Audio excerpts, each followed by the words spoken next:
Well, good day, fellow hoteliers, and welcome to episode 275 of the Hotel Marketing Podcast by Travel Boom. I'm your host, Pete DeMeo.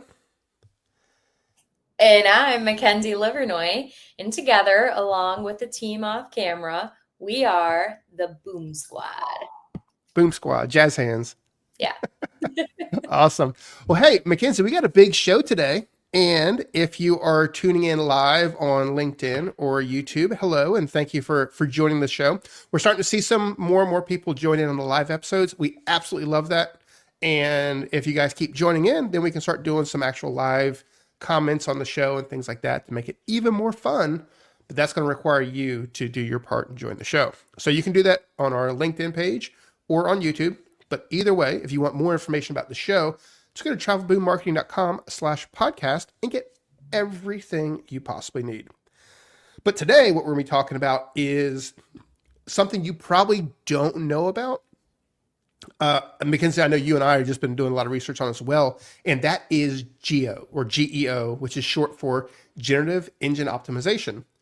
Now, we've talked about this item or that item or whatever it might be being the death of SEO in the past, but what's clear is SEO is really never going to be dead, but it's going to evolve, and it's evolving quickly as the technology and users change. So one little stat to kind of start this off with, 33% of users have used Gen AI in some form for their travel planning. So the question becomes, how can hoteliers ensure they're still relevant in the search world of today? And the answer is GEO, or GEO. So that's what we're going to be talking about today. So Mackenzie, are you excited to dive into the episode? I am very excited. I think this is such a cool concept, and it's obviously becoming increasingly important. I mean, that stat alone, 33%, you could be missing out on a third of your potential guests if you're not capitalizing on proper GEO strategies. So we'll definitely dive all into it today.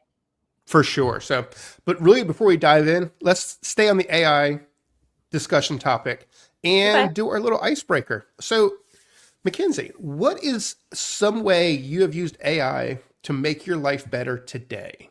Okay.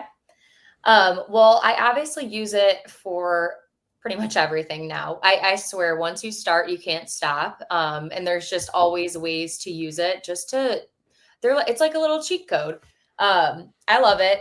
I would say from a work standpoint, I love using it just to kind of like edit my communications. It's great to kind of give you like the tone that you're going for.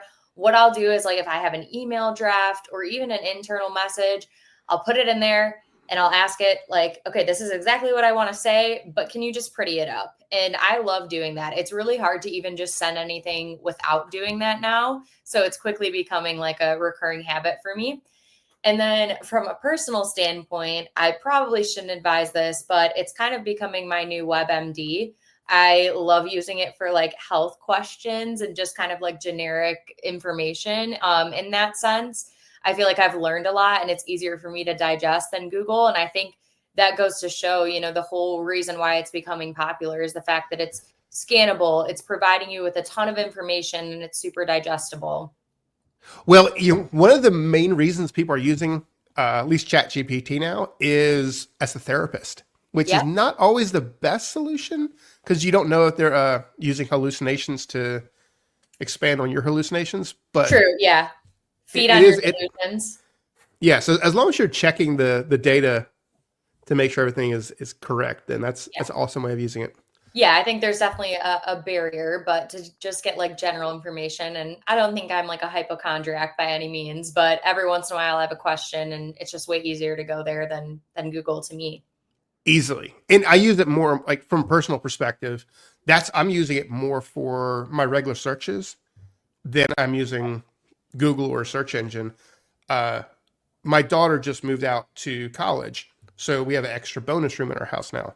So the first thing I did was took the elliptical machine out of the garage, moved it to the bonus room, moved my workout bench up there, which she was okay with. She wasn't 100%. Yeah, she wasn't completely happy with me already kind of moving into this little extra room that we had. But no, so what I did is I went to GPT and I said, hey, here's a situation. This is the equipment that I have. These are the size weights I have, the elliptical, all the stuff that I have. I said, please develop a 12-week workout routine, a little bit aggressive to help me Love get in it. shape for a run. And it gave me a phenomenal checklist with specific workouts, how to do the workouts, Yep. and I had it converted as to a printable PDF, print it out, and it's just sitting up there on the desk next to my equipment. And I just go in there and just check stuff off. So it's awesome for that. That's great. And like meal planning too. I'm a pretty picky eater. So for me, it's like I can find a recipe, but there will be something, some ingredient that I'll find that I don't like. So in ChatGPT, I can just dump in everything I like and it'll customize it from there. It spits out chicken fingers and mac and cheese Pretty every much. time. Yeah. And pizza, don't forget. Oh, yeah, frozen pizza has to be on that list somewhere. Of course. Awesome. Yeah, in terms of work, very similar to you, using it for communications.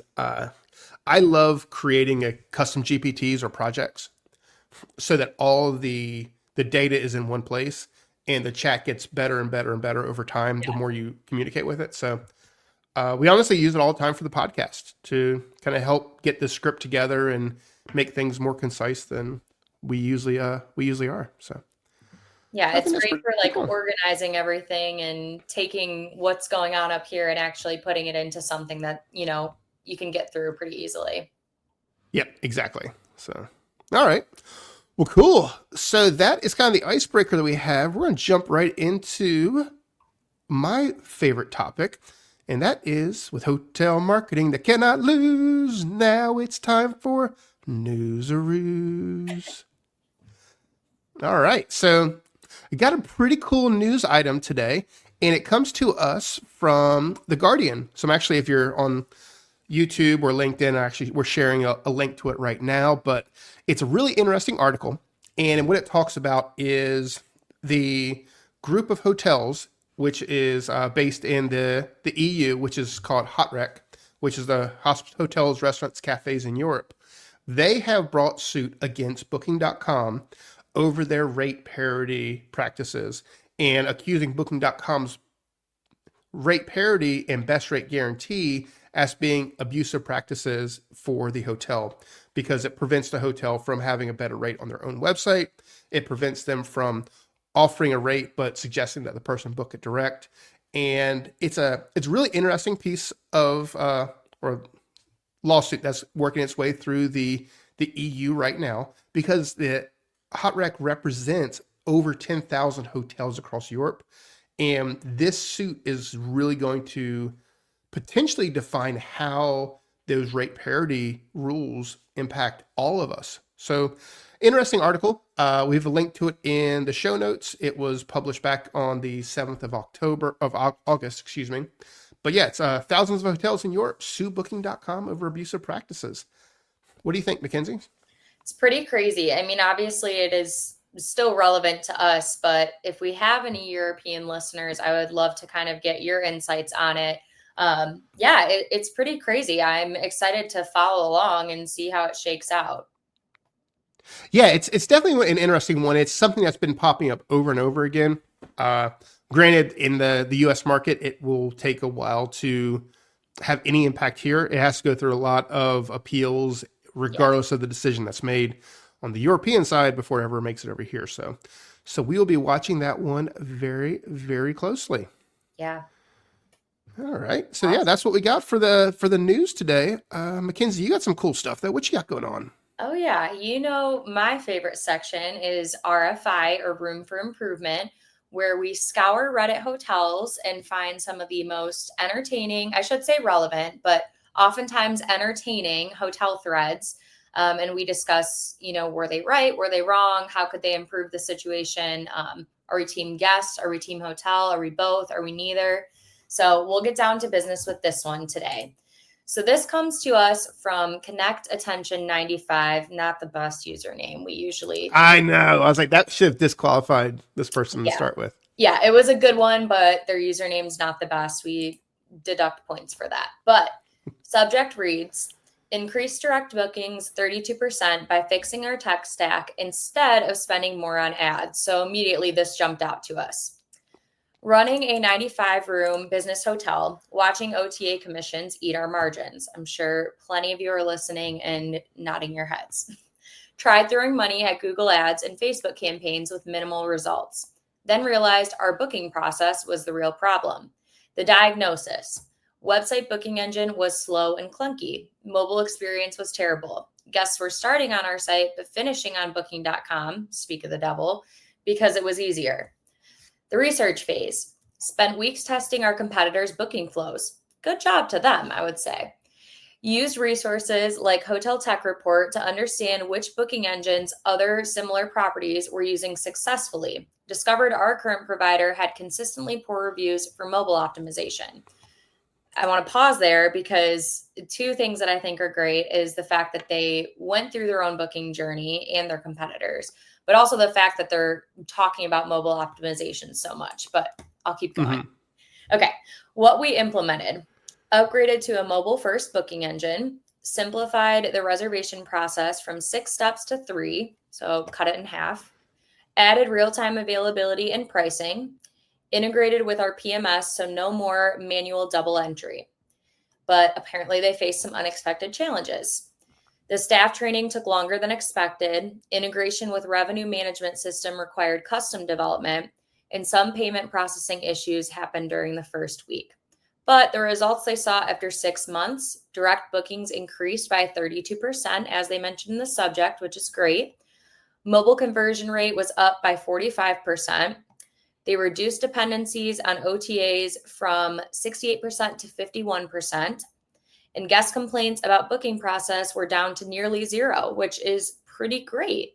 So the cost comparison they had at the bottom: the system upgrade costs about 3 months of previous advertising spend, but delivers ongoing results. Marketing budget now focused on driving traffic to a conversion optimized experience. And then they asked the group, anyone else found that fixing the basics worked better than flashy marketing campaigns? Pete, I know you've got a lot to say, so. Oh my gosh, yes. Yeah, this honestly could have been its own episode, but it just goes to show you, I mean, what contact attention is doing is what we've always told people to do on the show. And, as part of travel boom is you have to make sure that you don't have holes in your boat before you take it out to sea. You have to make sure that that booking engine is phenomenal. You have to make sure your website is as good or better than the booking experiences the consumer gets on Amazon, on any other platform that's out there. That's who you're competing with. So the fact that they realize that, wait a minute, I'm spending money, but people aren't booking on my site, and they stopped their marketing, fixed the problem, and it seems like they've gone back to starting their marketing again. I mean, they've done it the right way. I think it was very smart that they took a time out to fix the process, because the reality is if your website sucks, people are going to probably book elsewhere. There's no way around it. Yeah, I 100% agree. I give them major kudos for, like you said, stopping and trying something different that ultimately benefited them in the end. I also like the analogy that you use. Like, you can't take a boat with a bunch of holes in it out to sea. You can't. Your website is your digital lobby. It's your first impression. So if you're relying solely on performance max campaigns or performance marketing campaigns to drive traffic to something that doesn't convert, it doesn't matter. You're hurting yourself, Right. you're wasting money. So yeah, I give them major kudos. And it sounds like they were pretty hands-on with acting like the guest. I think that's such a best practice in anything that we talk about is go on the site, take your ego out of it. Doesn't matter if you built the website yourself or an agency did, whatever it may be, go on it. Would you book? Do you have enough information if this is your family vacation that you're planning? And if the answer is no, then you need to make changes. Mm-hmm. Yeah, and that's where things like user testing, if you can't get, which you should do either way, but if you can't get your own ego out of it, have a third party come in and do some user testing to see what it's like, 100%. because it's so important. Now, I will also say this, though, because listening to the issues that they had with their booking engine, the fact that they had no real time availability to start with, that they had no integration with their PMS, they were starting from a really bad place anyway. Red flag. Yeah. Yeah. So I think their results are probably atypical, that by simply fixing that, they saw 32% increase in direct bookings, a 45% increase in conversion rate. But I think there's probably a lot more for them to do. And I would say, congratulations on your first step. Now let's talk about the iterative optimization that you can be doing and ongoing content creation, A/B testing. Take what you have and understand that that's just your starting point. So congrats on that.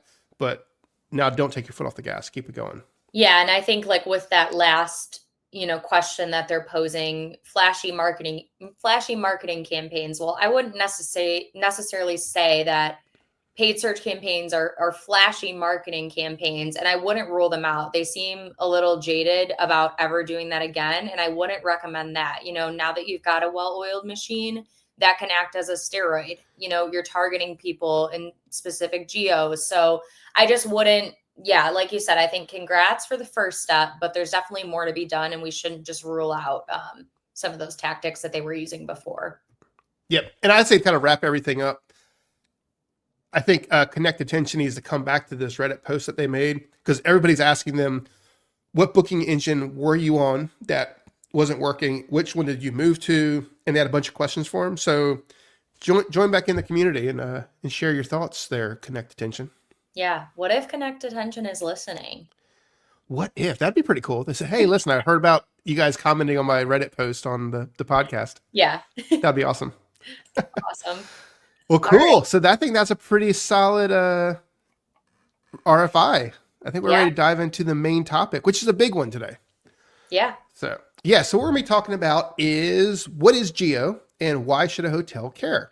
So first of all, there's a new article that you can check out. That's going to be at travelboommarketing.com/blog, talking about generative engine optimization. And it is very important. It is the next evolution of SEO.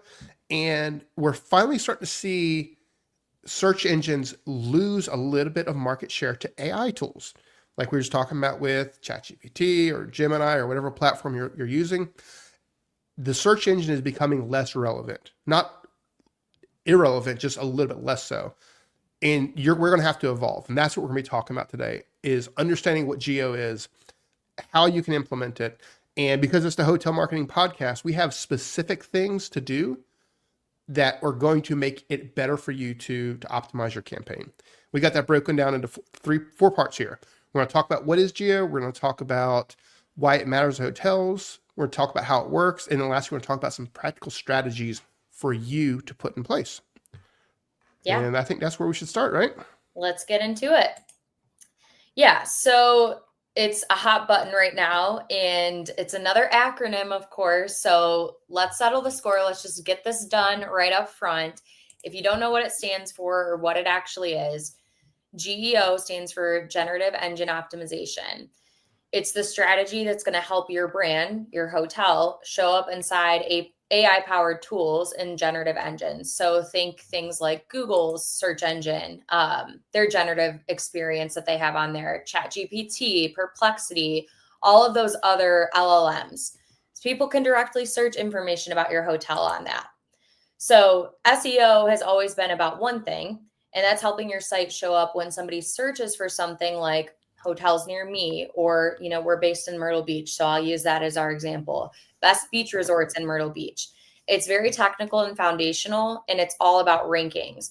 But GEO is very different because it's not necessarily all about rankings, but it's about being cited and trusted in some of those AI generated answers. So there's almost a public relations aspect to the GEO piece, because you need to be credible and you need to be easily cited.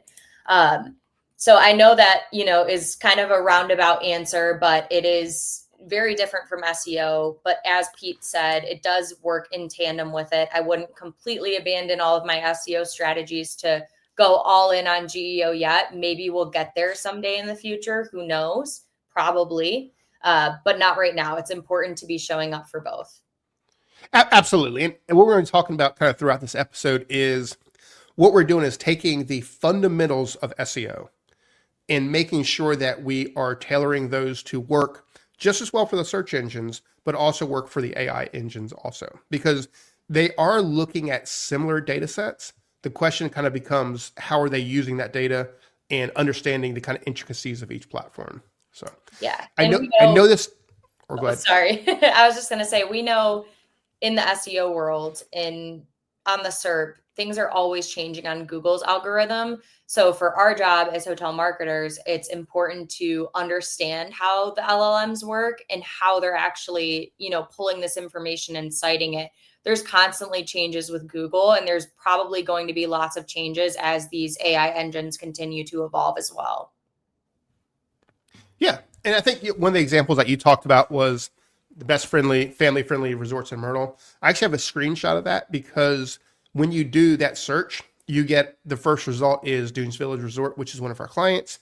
And it's Woo-hoo. because, woohoo, because we've written content about that topic. We have it in the proper markup, the proper schema, all that kind of stuff is going into it.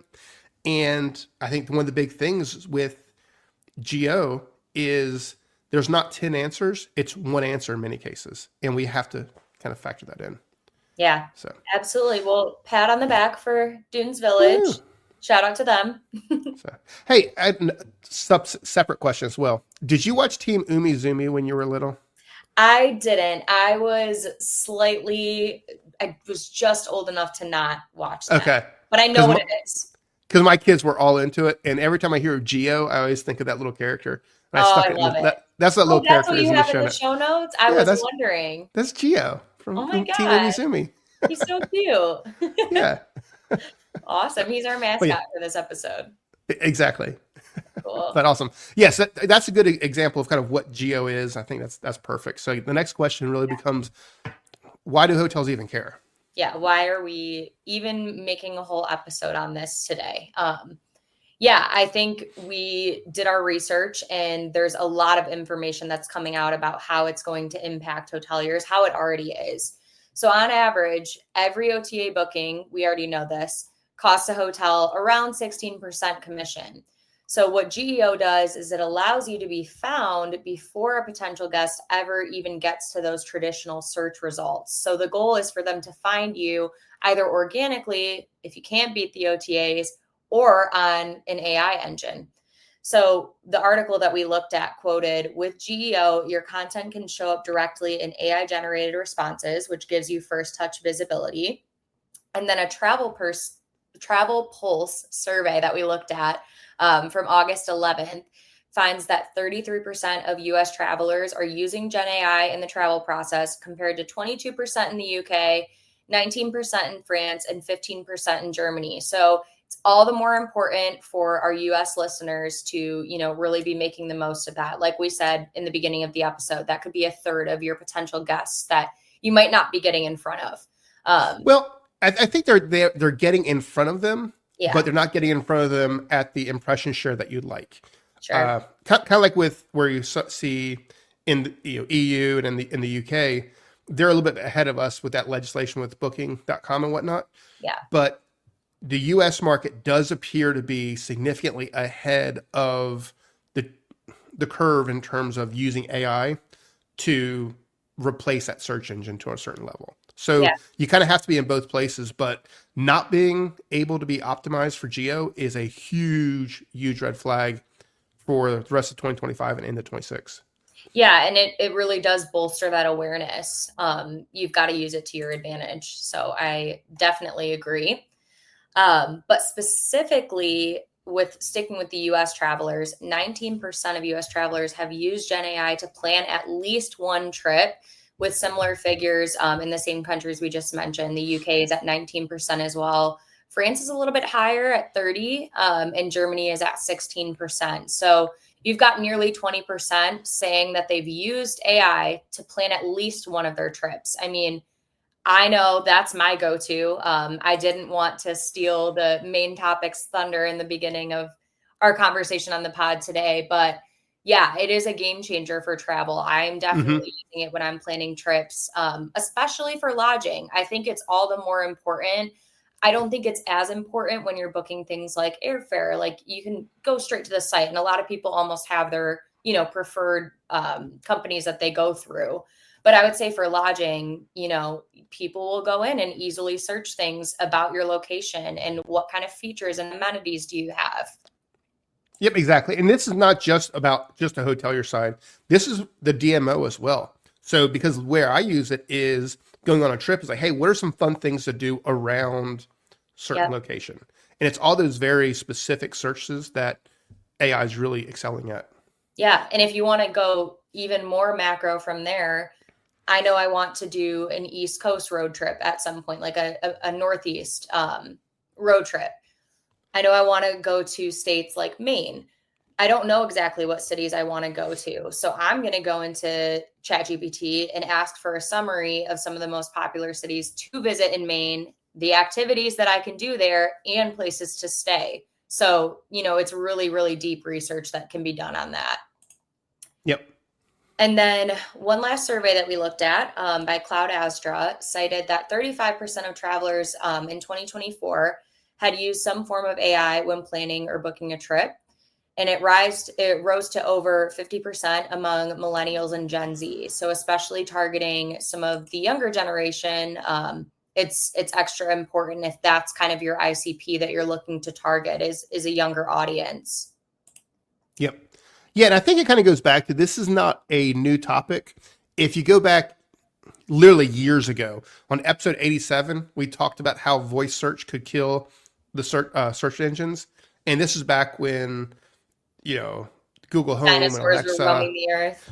Well, no, that was happening also, but it was smaller dinosaurs, weren't the big boys. But that's like when Alexa was new and Google Home was new, and it did change a little bit, but it didn't have the user interface that was good enough to really impact SEO. Now you've got something that is competing on the same technology platforms as SEO. So yeah, this is going to be something that's going to really impact the overall world that hoteliers need to be paying attention to. Yeah, and I think the sentiment around it needs to be, let's not be scared, let's embrace it. I know there's a lot of mixed feelings out there about AI, particularly among some of the older generations, but it's here. So you might as well, if you can't beat them, join them, and make sure that you're using it to your advantage and your hotel's advantage. Yep, absolutely. All right, so let's go and talk a little bit about how GEO works. So to start with, the differentiation between the two. You have traditional SEO, which is all about climbing to the top of a long list of blue links, right? If you're in that top 3 spot, you're fine. Generative search has changed the game completely, because a lot of times AI engines don't give the travelers 10 choices. They'll give them a couple. Sometimes if you say, hey, give me 10 places to stay, they'll do that. But it's not just about rankings with generative AI. It's not about becoming one of the 10. It's about becoming the default answer. So if we always think about that as, what are we doing in our market to be the default answer for a traveler that's going to be coming to our area to get all the answers they need? We have to be a very definitive source on our site and the footprint that we leave on the web that says, hey, this hotel website is the only place you need to go to get the information. So let's break it down a little bit and look at kind of the 4 or 5 main things that separate what GEO is compared to SEO. The first one is machine readable and structured content. GEO relies very heavily on making sure that your website is technically very clean and it's easy for the engines to interpret. That means the right markup, the right structured data, that your navigation is critical, that your content structures and hierarchies are all very important. That's very high up on that list. So you do want to make sure that is there, because GEO relies much more heavily on that. The next is trust signals. So AI engines, unlike SEO, it does seem like if you talk to ChatGPT, it's trying to please you. So it wants to make sure that the information that it shares is very credible. So that weighs heavily in there. Having things like reviews, very detailed FAQs, first party data like your room descriptions and policies and all that stuff is really important to have it on your site and throughout the web so that you become that authoritative source.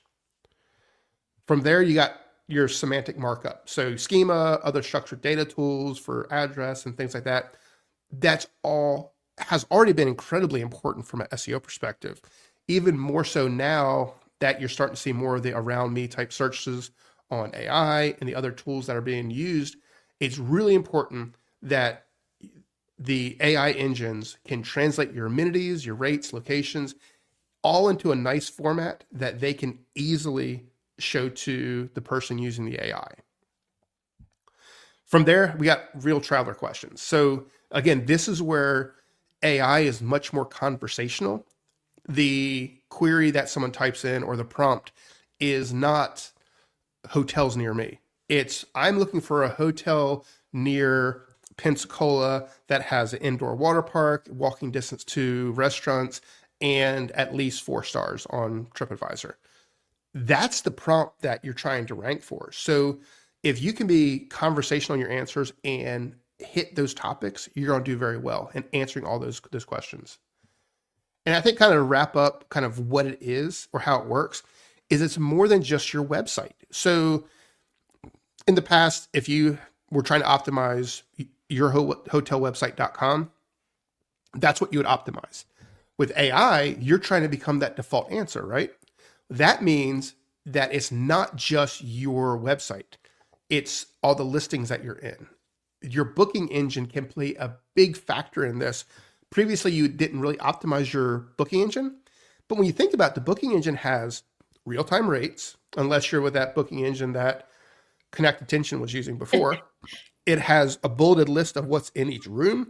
It's got room photos. It's got availability. It's all right there. And guess what? That's pretty authoritative. If someone's looking for how much a room at your property cost, the booking engine is important. So make sure beyond just optimizing your website, you're optimizing that entire footprint of your brand.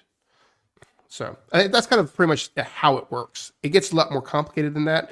And the dirty little secret is it's new. We're all trying to crack the AI algorithm code. Yeah, I love this section. I think this is really helpful. One thing I would note too is I think one of the biggest areas of opportunity, I guess missed areas of opportunity, is not having an FAQ section on your website. If you can structure that to be tailored to the types of questions that you know are going to come up in some of those AI engines, have them on there. It makes it extremely easy for the AI engines to crawl your website. And then it's just, I mean, an FAQ section is great to begin with. Be conversational, be human, give as much detail as you can. I feel like there is sometimes a lack of transparency, and that's why people are hesitant to book. So I think being as upfront as you can will help you not only for your direct traffic, but also from AI traffic too. Mackenzie, you're dead on. Because in the past, if that question wasn't asked in your FAQ, people may not know about it. But the reality is people are asking those questions with Gen AI in some form. If the answer is not coming from your website, it's coming from somebody else. Yeah. And it's so much more important that you become that authoritative source. And the cool thing is with FAQs, they're easy to implement. They're easy to edit. And it's the one thing where all you have to do to get all the questions and answers you need is go downstairs to the front desk and say, what are they asking? Exactly. And answer every one of those questions. Exactly. Yeah. You don't need an agency to even handle that. You know the property. So you can come up with how you want that to look on the website. Yep, exactly. That actually is a perfect segue into part 4, which is the last part of this episode. And that is practical GEO strategies that every hotel can use. Again, Hotel Marketing Podcast is all about giving you the tools that you need to become a better hotelier. And that's exactly what we're going to do here. So we've got 6 quick little tips that we'll go through that after this is over, go talk to your tech team, log into your website, and make this stuff happen. The very first one is, and it's simple, just like SEO, content is always going to be king. And GEO depends on being able to answer both branded and unbranded queries. So a branded one being Hilton Myrtle Beach, an unbranded one being family hotels near the Charleston Marathon route, whatever you want to do. But make sure that you're creating that great content. And kind of as a little pro tip, content that is surrounded by event-driven terms is very, very important. That Charleston example of hotels near the Charleston Marathon route, that is somebody who is going to be in Charleston. They are going to need a hotel. They are into fitness clearly, and it's a very high intent search term that person is going to immediately book. So answering those questions is a phenomenal way to create that great content. So kind of going from there, I think the next one is test the AI engines with prompts about your destination. So again, this is one that, to Mackenzie's point earlier, It doesn't really require you having an agency. It could be a big hotel or small hotel. Literally just pop open ChatGPT, whatever engine you're using, and start asking questions. What hotels would you recommend for a family of four? What hotels are great to be there for New Year's Eve? Whatever it is that you feel like you're relevant for, and see where you show up in those searches. I think one thing I would also do there is, we always say ABT, always be testing. The way you can always be testing this is just to document your searches. So when you're testing those engines with the prompts that you feel like you should rank well for, write down where you appear. Do you appear at all? That way, when you improve your website and you look at it a couple weeks from now, 6 months from now, you can start trending if you're making progress. And that's going to start helping you unlock some of those mysteries of those, AI results. I have a quick challenge to that point for everybody listening today, all the hoteliers. After this episode wraps up, don't leave us now. Don't leave us hanging. Finish strong. Go into ChatGPT or your preferred AI engine and look up what is the best, boutique, independent, however you define your hotel. What is the best hotel near, and then whatever city you're located in or other major city. See where you're coming up. And if you're not coming up at all, that is a flashing neon sign that something, needs to be done in terms of GEO. So that's my challenge for everybody. Let us know how it goes. I like that one a lot. I actually just typed it in. We'll see what it says while we're going through this. It looks like for Myrtle Beach, North Beach Resort and Villas is number one, followed by the Strand. So that's two places to go check out in the area. All right. So let's go to the number 3 thing. And Mackenzie, you've kind of already hit on this pretty well, is create and update your FAQs. Man, that is just so important to answer questions directly in a very conversational format. AI loves conversational because that's the way it talks to its users. So be conversational and make it easy for them. And update it. If your FAQs were done when you formerly had only 40 rooms and you've expanded to 60, say that. Like you've got to update it and give the information. It's not going to do it for you. That's super true, particularly when we've had properties that say, hey, we're showing up as being pet friendly, but we haven't been pet friendly in 5 years. And then you help them out, you go to their website like, right. Well, your FAQ says that you are. So yeah. why would a search engine or anybody else think you're not? Great example. Yeah, if your hotel's been around since the 80s and 90s, it still might be presented as smoke. I would hope not, but smoking friendly. And yeah, definitely not. With color TVs. Yeah, exactly. In the creepy rose comforters, the really ugly grandma comforters. Oh yeah, and bed bugs. yeah. We have those too. Yes, I would say also while you're doing that, look at your booking engine. We just kind of talked about that earlier, but making sure that the FAQs that they're on your booking engine or you have bullet points of amenities, that those are updated as well, because that all kind of factors in. Which kind of goes to the next bullet point, which is making sure that your schema markup is correct for your rooms, your amenities, reviews. Schema is not going to make you a GEO hero, but when you pair it with all the other recommendations that we're going over, it's going to help you become that authoritative resource for the engines. And after you have great content and you make it easy for it to be digested, it's going to put you in a phenomenal spot. Yeah, make sure the bones and the structure are good. Exactly. And from there, AI, LLMs, generative engines, wherever you want to call them, excuse me, they don't actually see your website in the way a search engine would. They don't use a traditional algorithm to index your site. They use third-party data sets. They use citations. They use obviously the content on your website, but they use so much more. So the technical optimization is very important. We talked about that with schema markups and content and FAQs and all that kind of fun stuff. But it's really important that you become a member of that broader community, because it's not your website that is getting optimized. It's your brand that's getting optimized. So TripAdvisor, if it's Google listings, to Google reviews, your booking engine, Reddit, whatever you want to do, wherever you're putting that content, make sure it is representing your brand voice and it's authoritative, because all of it goes into your ranking, not just your website alone. Yeah, I'm sure that might seem overwhelming. I mean, all of these things exist already, but with GEO, you can use that as, all the more reason to invest in your digital presence. You know that you're going to be factored in on all of these different sites and platforms. So it's all the more important to, have a really positive presence on all of them, not just your website.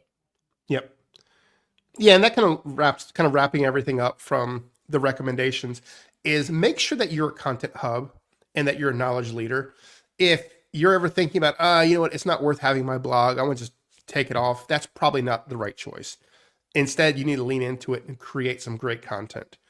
Uh, Things like first party insights, like we talked about, of great things to do New Year's Eve around this destination. If that's on your website, that's going to help. Reviews, guides, all that stuff makes you very valuable. Not, and here's the cool thing: is you're not just valuable to AI, but you're valuable to your hotel guest, which is, I mean, that's the ultimate goal, right? If you're valuable to them, they're going to want to stay at your property. Yeah, I love that last one. I My job is to talk to hoteliers day in and day out, and something I hear is we have a great product. Like our hotel is wonderful. We have a really high repeat guest rate, really positive reviews, and we offer, an experience on property that they won't get anywhere else. You have to do the same online. Like you have to have Mm-hmm. them, give them a reason to believe before they even get there, and then they'll, you're already halfway there, I would say. So I think that's super important. Like if you're a property that prides itself in knowing your area, and maybe it's a historical property and your front desk staff is trained to answer these really specific questions about different amenities or attractions, you've got to showcase that on the website as well. Yep, absolutely. And I mean, case study, look at the room for improvement today Yep. with, the person clearly had a pretty crappy website and crappy online experience. They fixed it. Things got better. People wanted to stay at their property. They just didn't know how to do it. So that's kind of what we're trying to do here. Yeah, I think we should just be done with the podcast altogether because we've said everything we needed to say. Invest in your digital marketing, people. Travel boom is out. No, no, Just you're not getting off kidding. that easy. You've got Thanks, 60 seconds guys. coming up. I Yeah. thought So so. yeah. Hey. So anyway, kind of wrap everything up. Here's the bottom line: AI isn't in the future. It's already here. Travelers are already using it right now. And if your hotel isn't showing up for those answers, then quite frankly, you don't exist. Like I said, it's not about being ranked. It's about becoming the default ranked answer for whatever that might be looking for. But what I like about it is GEO really does level the playing field. So if you're focusing on the right answers to your travelers, you're going to do just fine. So start small, test your prompts, update your FAQs, be a local expert, be that innkeeper that we always talk about. And it all comes back to serving travelers. The better you can do that IRL, the more likely you're going to be able to do that when it's SEO or GEO or what other platform that you're working on. Yeah, absolutely. And one other thing I would add is do not forget GEO does not replace your other marketing, it enhances it. So the best results will come together when it's working things alongside things like your SEO, your PPC, influencer marketing, email marketing strategies, everything else you've already got in place. If you tie it all together, you're not just showing up in AI answers, but you're actually creating this complete guest journey that's going to lead straight to direct bookings, which is, of course, what we all want to see. Amen to that. So, all right. Hey, that's the show, guys. I really appreciate it. Thank you for listening. Mackenzie, thank you for sharing all your input and smarties. But you're not off the hook yet. You pranked me again. I was like, oh, I'm Well, getting out of this. no, I was looking at, we're only about 44 minutes, so we'll be able to wrap up by 50 minutes if we let you do your 60 seconds to success. Yeah, well, no pressure. Yeah, Yes. I kind of stuck with the GEO theme today, guys. So if you want to just fast forward to the very end of this episode, this 60 seconds will give you a nice little overview. Yeah, so to set the stage of kind of what this is, 60 seconds is where we have just 1 minute to share a tip or a trick that's going to help make your marketing much more effective. So pretend you get into an elevator, Mackenzie's standing in there, she looks over at you and kind of in a creepy way says, would you like to hear a hotel marketing tip on your way down the elevator? That's what's happening right now. So if you're Exactly. just joining us, go over to travelboommarketing.com/podcast to listen to the full episode. But with that, Mackenzie, I'm going to hit the start button and you tell me when you are ready to go. I'm ready. Here we go. All right. If your hotel's website isn't answering real traveler questions in plain English, you're not just missing out on SEO, you're now invisible to Google's new AI results. As we talked about in great detail today, generative search is changing the game, obviously. Instead of searching terms like Myrtle Beach Oceanfront Hotel, travelers are now asking things like, what are the best kid-friendly oceanfront hotels in Myrtle Beach with free breakfast and free parking? That's the kind of natural language questions that AI platforms are pulling into their featured answers. So if your site's not clearly answering those kind of questions, you're not showing up. Here's what you can do. Start by building out FAQs on your top pages, use conversational headers, and create content that actually helps people make a decision. Write like you're talking to a guest at the front desk. A great starting place is to use tools like ChatGPT to simulate the questions your ideal guest might ask. Then go answer them on your site. Gen AI doesn't crawl, it curates. So if your content isn't human, it won't work, just like I didn't. So close. I knew you weren't going to make that one Oh, because that's the first time you haven't made it. I know. That was my challenge. I had something and I was like, nah, this isn't even close. This is really playing it safe. I'm like, let's double it. Let's get to 60. I wanted to live on the edge today, Pete. Well, you definitely did that. You lived in the edge to the point that you went over the edge. Such a So, rebel. hey, that's okay. I never make it, so that makes me feel better. But yeah, so that's 60 seconds. If you guys just are tuning in for just that one, go check out the full episode where we're talking about GEO and how generative engine optimization is going to shake up the SEO world. So after that kind of wraps up 60 seconds and it wraps up the whole episode. So again, hopefully everybody enjoyed the show. Hopefully you learned something. And if you did, reach out to us. We definitely want to hear how you're using the information we talk about on the show. But also, if you need help, we are a hotel marketing agency and we do that stuff pretty good. And I would say reach out to Mackenzie. She is the guru in terms of finding out exactly what we can do to help drive more occupancy, reduce your OTA commissions, and make you smile as a hotelier more than anything. Yeah, I love it. Let's help everybody get more direct bookings. Sorry, OTAs. Amen to that. So, all right. So you can find us at travelboommarketing.com. And Mackenzie, you want to send us on our way? Yep. And with that, Travel Boom is out. Booyah.